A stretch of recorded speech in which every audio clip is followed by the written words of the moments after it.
সেদিন সন্ধ্যাবেলা আমরা সব সাহেলিরা চলে গেছিলাম সুমনার বাড়িতে।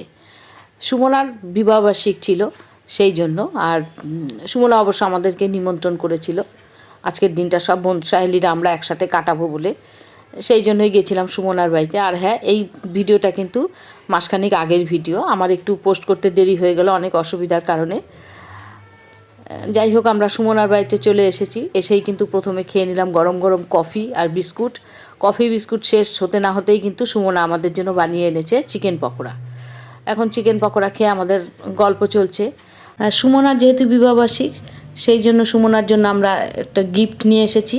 এরপর সুমনাকে সবাই মিলে গিফট দিলাম, আর সুমনাকে আনন্দ দেওয়ার জন্য সব সাহেলিরা মিলে একটা গান করলাম সুমনার জন্য। কাছে দূরে যেখানে থাকো,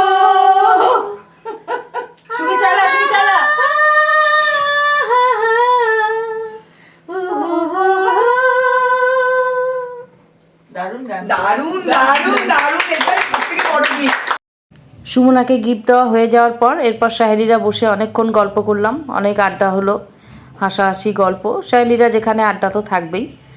এরপর আমরা সবাই রাতের খাবার খেয়ে নিলাম। সুমনা আজ আমাদের জন্য বানিয়েছিল কড়াইশুঁটির কচুরি আর চিকেন কষা, আর দারুণ রান্না করেছিল সুমনা।